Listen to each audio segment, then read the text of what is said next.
We saw this technique and we came back and obviously pulled out all our rods.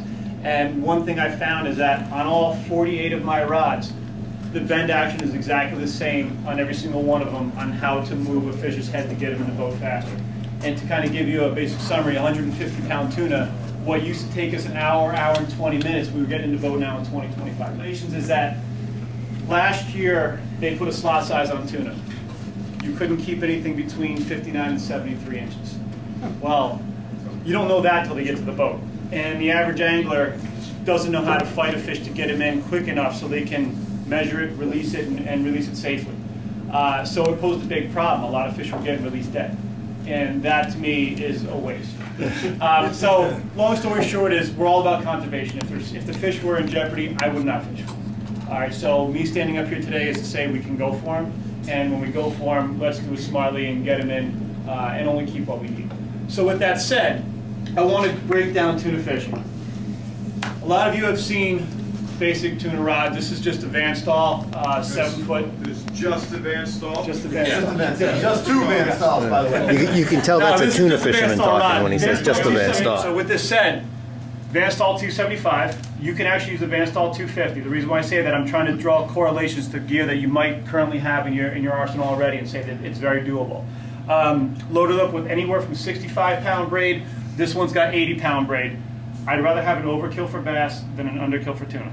All right, I'd rather get that striper in much quicker than battling a fish for 3 hours on a tuna spin rod. Got the Van Staal. This is a 7 foot. The reason why I like this rod is I do use a lot of soft plastics. It's got very, very soft tips, so if you were able to go out for stripers too, this is a very doable rod. I know Ted's got one, and it can cast a country mile. It's going to get you anything from the 100 to 175-pound fish in the boat. So again, it may look like it's going to bend a lot. It's got a lot of backbone and a really solid rod. I like to keep things local. All right, this is a tattoo lure. Mike Dolphin's the owner right here in Portsmouth. These things right out of the box are fantastic. Our Sea Dogs are the 3-ounce, Sea Puffs are the 2-ounce. Plastics that we're using, this is the 10-inch hoagie, double wide. All right. When you use it for the jig head, again, this is a very versatile lure for bass.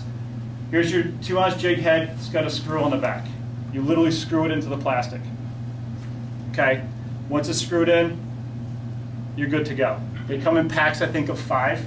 All right, so if they rip off, bluefish bite them, throw it out, put on another one.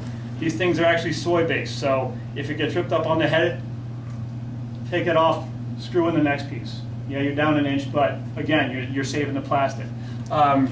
So again, they're very versatile plugs to have, soft plastics to have, and again, they cross the boundary from striper fishing to tuna fishing. Okay?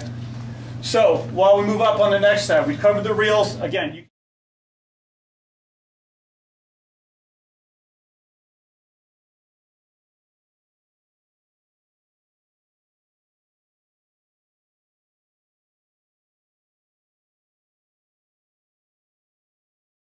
and no matter which way that fish goes, to really get it to turn.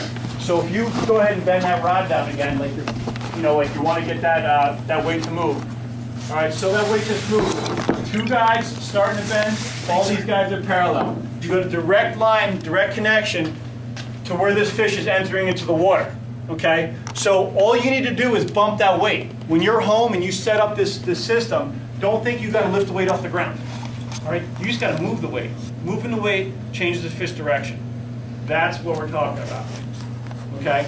Any questions on that particular? Is that I didn't break any of my knots on this either. So when I'm testing all this out, the one part you might snap is right here on the eye screw, just because of all the rubbing it goes back and forth.